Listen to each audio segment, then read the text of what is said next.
Wow, sometimes it's red, sometimes it's totally black like that. This is Dr. Annette Fair. I think I went off the air one time because that was, anyway, it doesn't matter. Dr. Annette Feravich, we are here in the reading room and we are reading A Different Mirror for Young People. Okay, and we are on chapter 15. I think on the last title I have chapter 13 instead of 14 on the title. But you know, numerically correct in the classroom number and also on the slide. Chapter 15, Calls for Change. America's racial, ethnic, and religious minorities had helped fight the country's, this is day, you know what, let me just do a little bit. So this is day 243 in the classroom. It is September 9th. We are reading Ronald Takaki's book, right? It is a history of multicultural America for young people, adapted by Rebecca Steffoff. And as I've said, we're on chapter 15. Okay, let me make sure I've got this where I want it to. Tee-hee. America's racial, ethnic, and religious minorities had helped fight the country's enemies in Europe and the Pacific during World War II. Now they faced a different battle at home, the battle against discrimination. Out of the war came calls for change. In the decades after the war, a cascade of presidential decisions and new laws changed conditions for America's racial and ethnic minorities, moving the nation closer to social justice for all. One of the first changes took place in 1948, 3 years after the war ended. The U.S. Armed Services were still segregated by race. That was unacceptable to a black civil rights activist and labor leader named A. Philip Randolph, who had been calling for an end to discrimination in the military. Randolph met with President Harry Truman to push for equal rights and equal treatment for blacks and whites in the nation's military. Get them hungry for it, right? Build it and they'll come. Kind of that mentality, you know what I mean?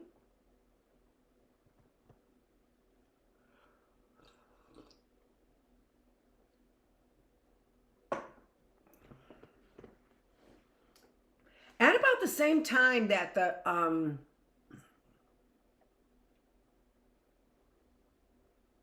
Persian Gulf War was going on, women were being allowed to the same degree equality across the board, which meant in the military like a snap. Yeah, this stain is on your hands. I think that's when women just dropped out of the military like in a sheet. I think so. It was a ghost town. Randolph met with President Harry Truman to push for equal rights and equal treatment for blacks and whites in the nation's military, pointing out the unfairness of letting blacks fight without granting them equality. Randolph declared Negroes are in no mood to shoulder guns for democracy abroad while they are denied democracy here at home. Facing the possibility of a large protest march by African Americans, Truman issued an executive order requiring equal treatment and opportunity for everyone in the armed services. Oh, it's mighty wordy.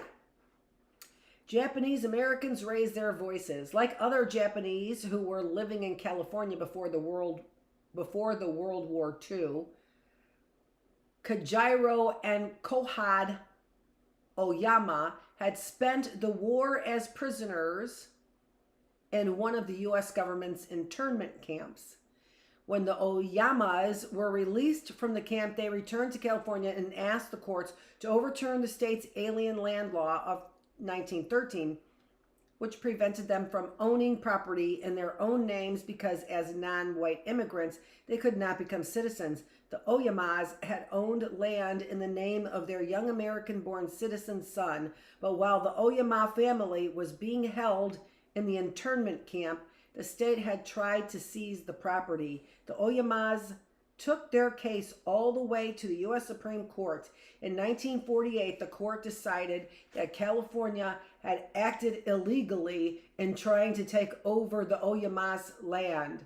Justice Frank Murphy described California's alien land law as outright racial discrimination. This paved the way for California's state Supreme Court to declare the alien land law unconstitutional in 1952. By the time the United States had passed another major milestone in its multicultural history. By that time, in 1952, under pressure from lobbying groups that included Japanese American war veterans, Congress did away with the part of the Naturalization Act of 1790 that said only white immigrants could become U.S. citizens. Now immigrants of any skin color could seek citizenship. Yahoo! All the way from 1790 to 1952. By 1965, about 46,000 Japanese immigrants had taken their citizenship oaths. Many were elderly and had lived in the United States as non-citizens for decades. One of them, Kyoka Naeda, rejoiced in poetry. This really is such an unbelievable stand for American values that even underneath all of the secrecy and you know, I just keep thinking lost promises, right? There is a love for what this land really means, and that people belong here who know what the love for this land really means. And here's the poetry from Kyoka Naeda. Going steadily to study English, even through the rain at night, I thus attain late in life American citizenship. What is it? Oh, those are the 5 line. I forgot what that was. For Japanese Americans, one more ghost still had to be laid to rest. The memory of the mass internment during World War II. For years, many Japanese Americans carried that burden in silence. By the 1970s, however, the third generation wanted to break the silence. They asked their elders to tell them of their experiences during the war, and they organized pilgrimages to the camps. Japanese Americans began asking for congressional hearings to make their voices heard. As a result of the hearings, in 1988, Congress passed a bill that officially apologized for the internments and awarded $20,000 to each survivor. When President Ronald Reagan signed the bill into law, he admitted that the U.S. government had committed a serious wrong. Reagan pointed out that Japanese Americans had remained utterly loyal during the war and called the internment a sad chapter in American history. Protest in the barrios. The winds of protest also swept through the nation's Mexican-American neighborhoods or barrios. After the war, Hispanics felt more than ever stung by discrimination when restaurants, stores, and other businesses refused to serve them on an equal basis with white customers. We knew this was totally unfair, said Juana Caudillo, who had spent the war years in a job related to national defense because we had worked hard to win the war. Mexican Americans who had served in the war were determined to be victorious over discrimination at home. They found a civil rights organization called the GI Forum in Corpus Christi, Texas. In 1948, membership grew rapidly. Within a year, the GI Forum had more than 100 chapters in 23 states. In addition to organizing a boycott of a company company that discriminated against Hispanics in employment, members of the GI Forum called for bilingual education with classes taught in both English and Spanish. The war had changed Mexican Americans, turning some into activists. When a veteran named Cesar Chavez returned from the battle against fascism, he dedicated himself to the struggle of farm workers. His mission was to combat prejudice and win decent wages for Mexican American agricultural laborers and people who picked the nation's crops of grapes and lettuce in California and many other states. Women shared the Mexican American desire for change, as one of them explained. I want to kind of get that.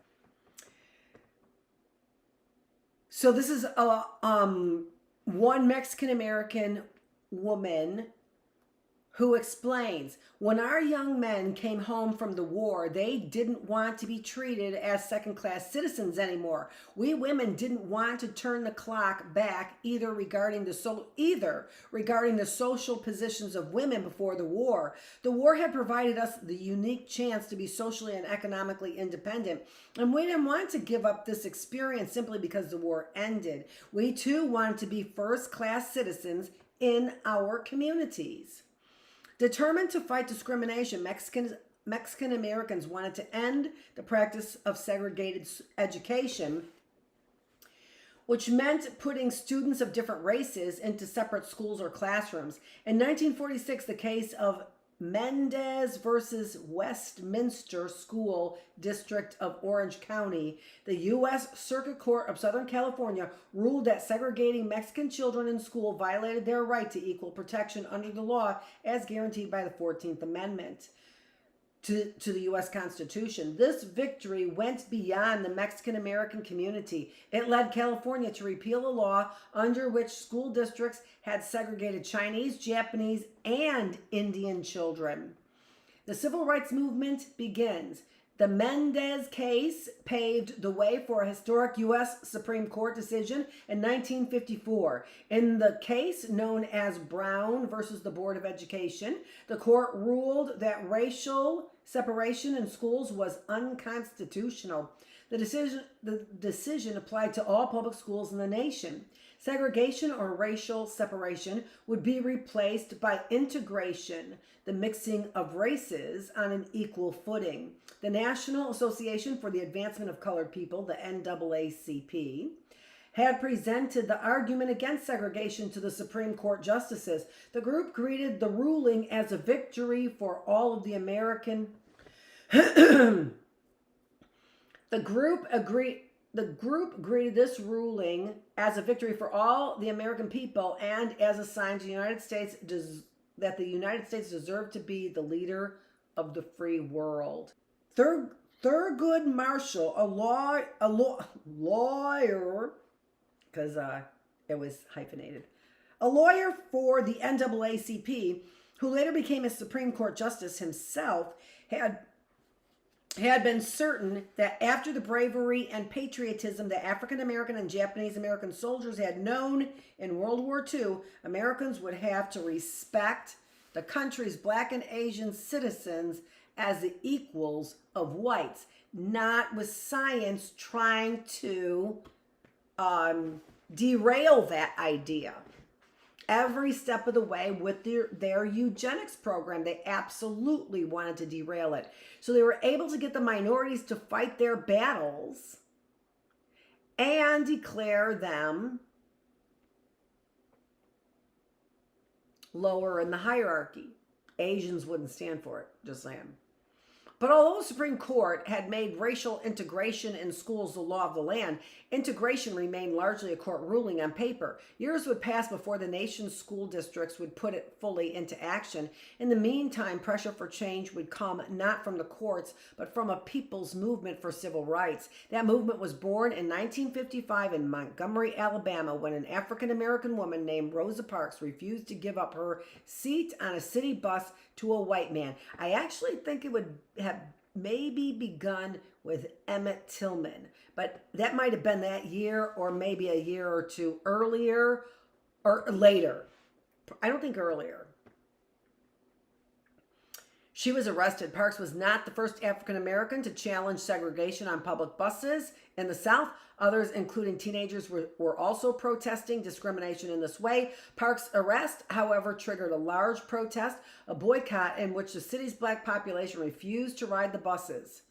A young black minister named Martin Luther King Jr. organized the protest. King had seen that although about half of the residents of Montgomery were black, most were limited to working as domestic servants or common laborers, and all were walled in by segregation in schools and on buses. His inspiring leadership of the bus boycott helped make him a leader in the civil rights movement that was taking shape across the South.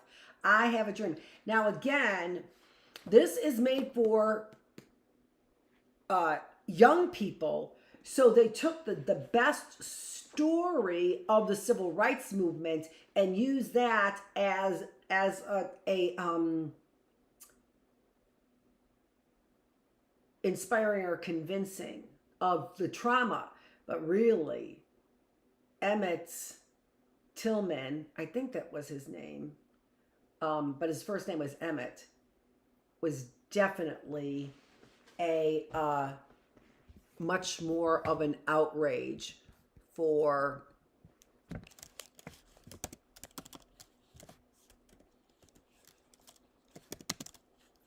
Emmett Till.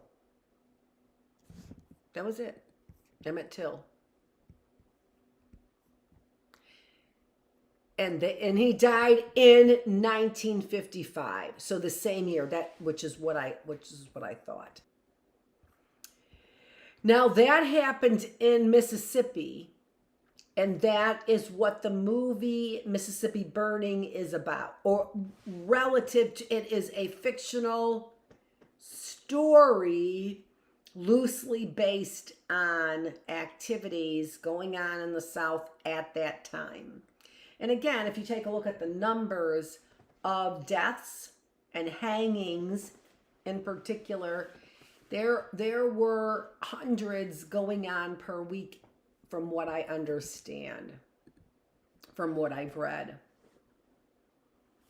I Have a Dream. The civil rights movement challenged segregation through direct action. Confrontations occurred in Greensboro, North Carolina, when black students sat at a drugstore lunch counter that had a whites-only policy, and that was Walgreens.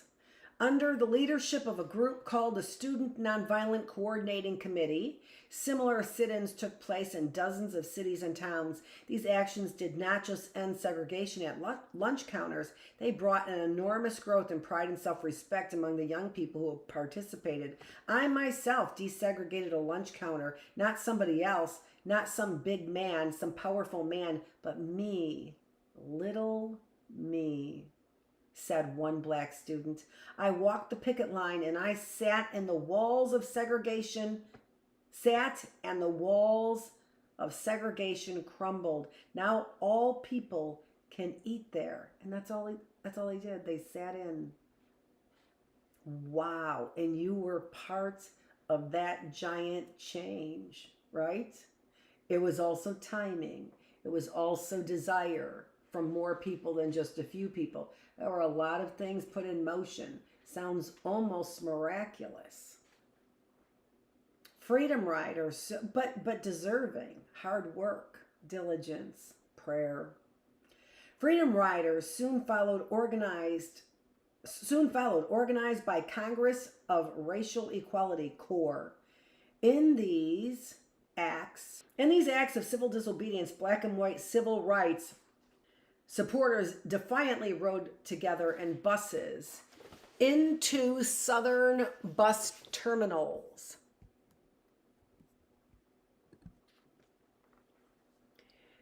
There, they were sometimes yanked from the buses and brutally beaten by racist white mobs in front of television cameras. Medgar Evers, the leading black civil rights activist in Mississippi, was murdered in 1963. But don't forget, not before Emmett Till was. The summers of that year brought the famous March on Washington. 200,000 people gathered in the nation's capital to demand equality for all. And don't forget the Million Man March as well, which was organized by Louis Farrakhan. For the same, trying to claim the same kinds of things. Trying to be heard about the same kinds of things. 200,000 people gathered in the nation's capital to demand equality for all. The crowd massed near the Lincoln Memorial, which honored the president who had delivered the Gettysburg Address a century earlier and who had freed the slaves with his Emancipation Proclamation. There, Martin Luther King Jr. spoke to the marchers, the nation, and the world, sharing his vision of freedom in America. 50 years ago, a great American in whose symbolic shadow we stand signaled the Emancipation Proclamation.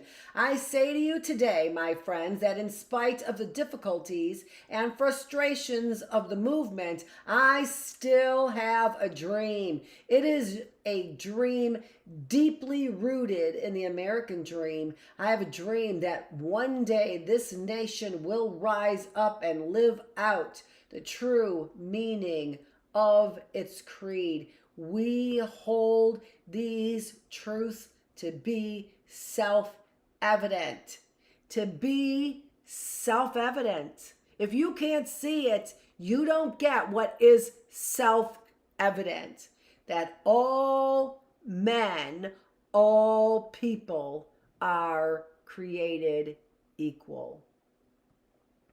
Here we have a sit-in at a whites-only lunch counter in St. Petersburg, Florida around 1960.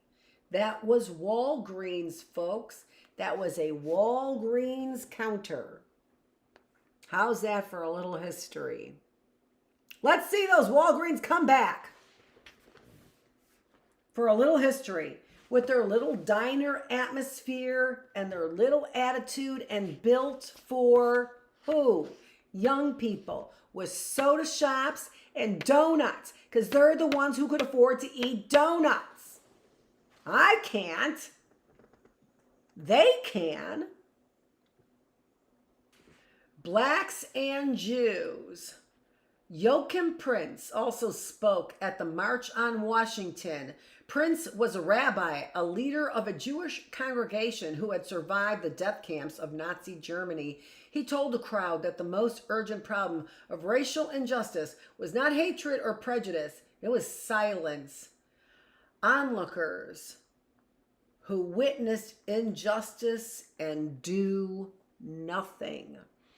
Prince warned are morally guilty, for they allow injustice to continue. Prince's presence at the March on Washington showed the alliance that existed between African Americans and Jews in a civil rights movement that was racially mixed. Marchers and protesters sang black and white together, "We shall overcome someday," and indeed, whites were involved in the movement. More than half of them were Jews. In addition to taking part in events such as the Freedom Rides, Jewish civil rights supporters provided financial aid and legal services to the NAACP, SNCC, CORE, and King's Southern Christian Leadership Conference. 3 civil rights workers working to register black voters were murdered in Mississippi in the summer of 1964. James Chaney was African American. Any relation to Dick Cheney and Liz Cheney with all that beautiful hair she has? Andrew Goodman and Michael Schwerner were Jewish American. Some Jewish Americans joined the crusade for justice for African Americans because they remembered the persecution and violence they or their parents had experienced in Russia. They saw that racism and anti-Semitism were much alike, and that both blacks and Jews had much to gain by ending discrimination. Freedom Riders make a test trip into Mississippi in 1961.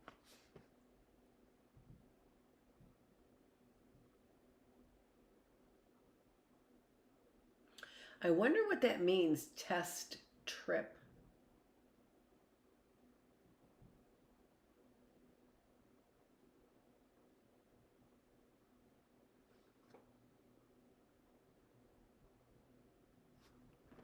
Really, really interesting picture.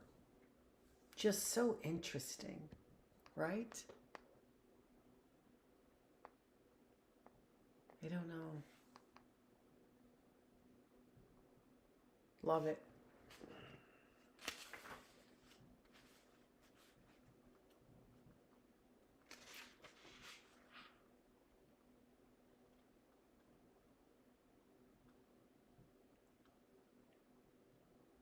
The Black Jewish alliance fell apart, however, when the focus of the civil rights movement shifted from the lunch counters of the bus stations of the South to the cities of the North. Economic and class divisions existed between Jews and northern urban blacks.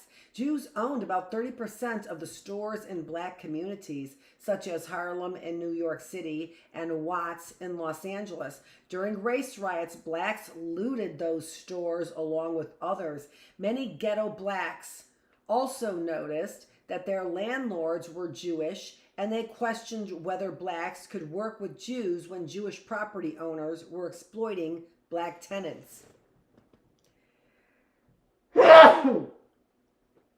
All right, make sure I didn't get anything there,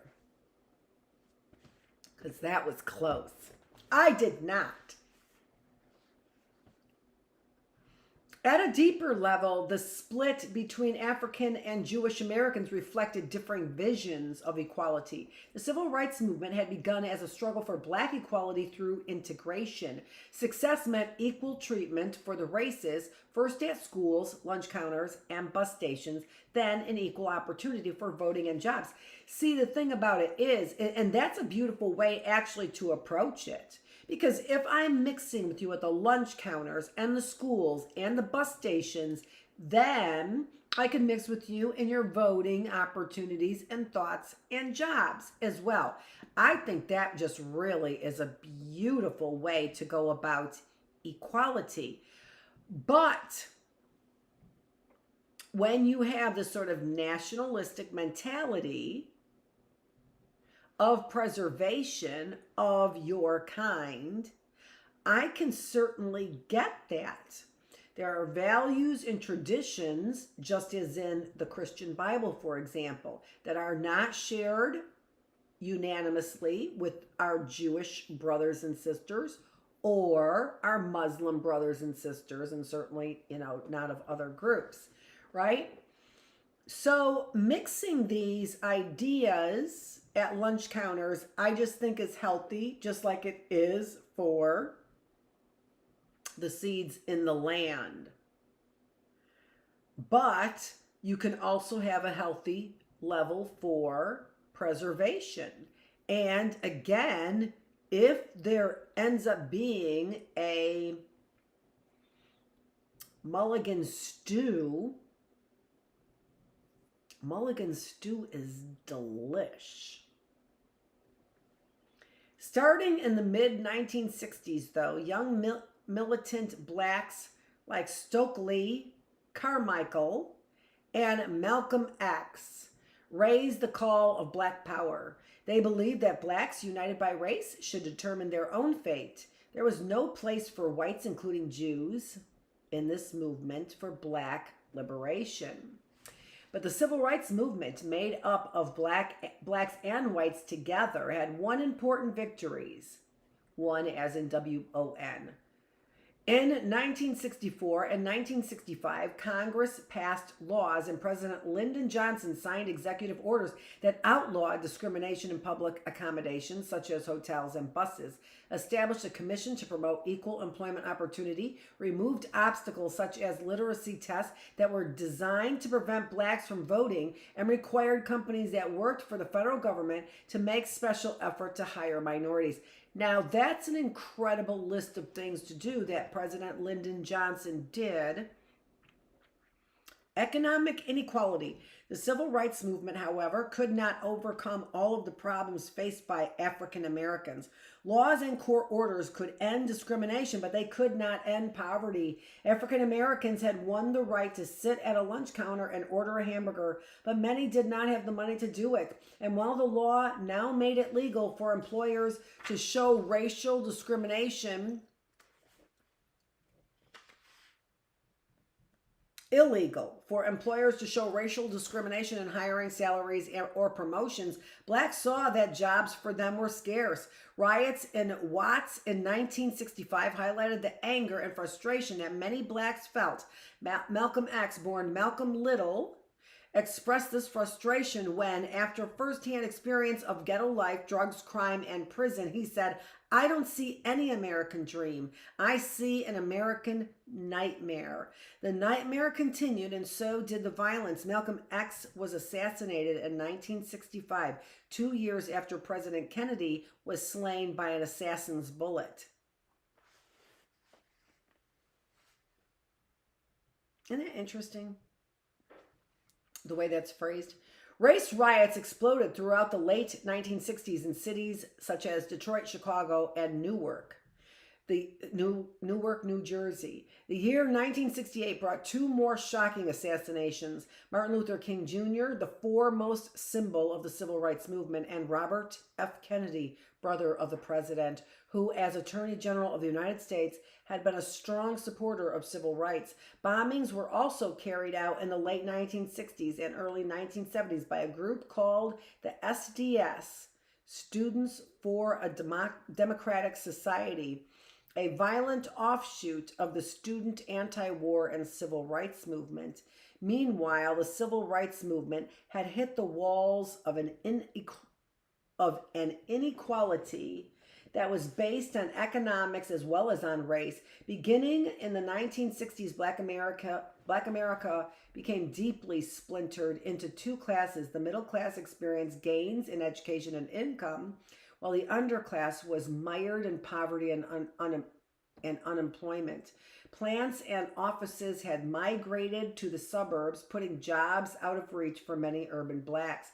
Factories closed as manufacturing jobs were moved offshore to other countries. This further reduced employment opportunities for black workers who had been heavily concentrated in the automobile, rubber, and steel industry. So, Pittsburgh, Detroit, and I would say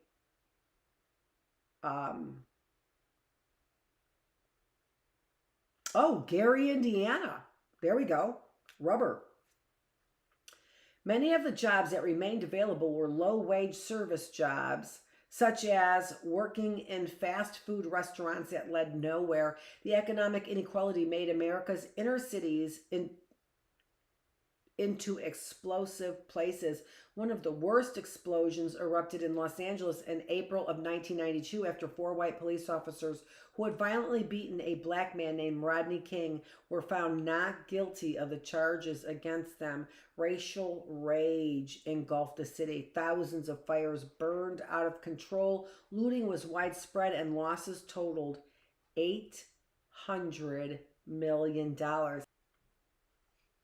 Out of the fires, however, came an awareness of multicultural connectedness. Social critic Richard Rodriguez said the Rodney King riots were appropriately multicultural in this multicultural capital of America, pointing out that the riots revealed tension between African Americans and Korean store owners and that many of the looters who had been arrested were Hispanic. Rodriguez concluded, here was a race riot that had no border, a race riot without nationality, and for the first time, everyone in the city realized, if only in fear, that they were related to one another. And I remember those times as well, and how that just turned into just a horror. And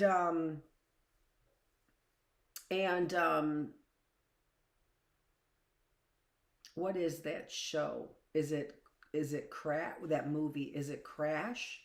Where you've got the Korean store owner there, and he ends up buying bullets, right? That story. In 2008, the United States reached another multicultural milestone when, for the first time, that American people elected a non-white president, Barack Hussein Obama, the Hawaiian-born son of a white American mother and a black father from the African nation of Kenya. In spite of this sign of progress, race remained a thorny issue. That was an understatement. And national life and economic inequality continued to plague a larger share of blacks than whites.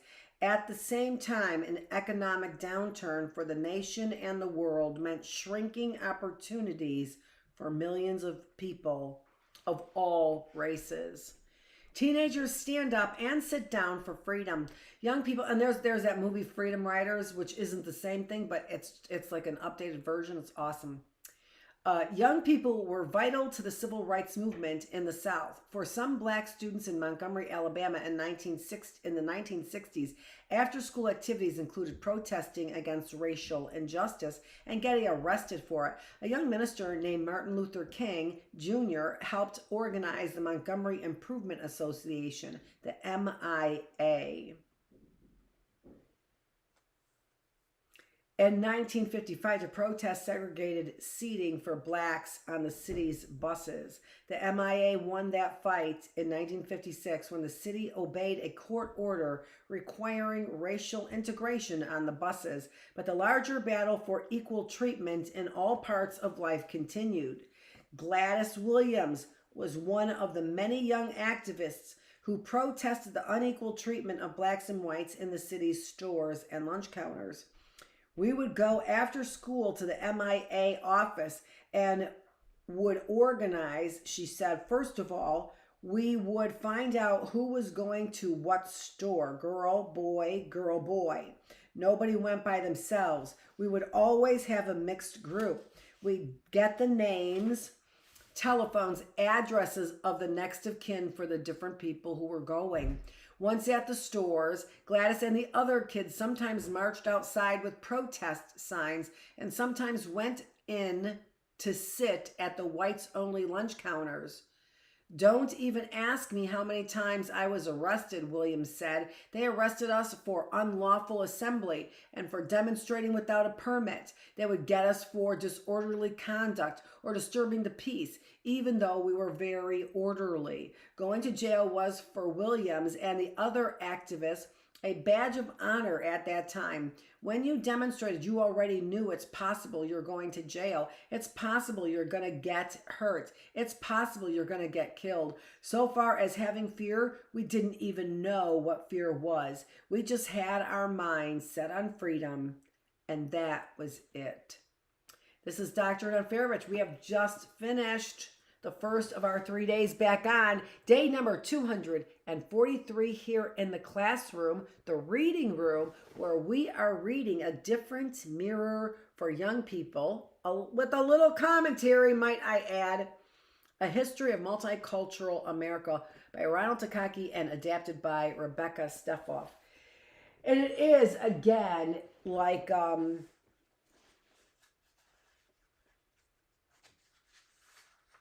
watered down version, because the Rosa Parks is probably the best case scenario. And thank God you had a woman protesting where some people actually had a little bit of conscience associated possibly with the women that they were deriding. That was a little play on words. This is Dr. Annette Feravich. Thanks for joining me here in the classroom, where we are making your mind, your body, and your spirit healthier in all different kinds of ways. Thanks for joining me. Oh, for Pete's sake.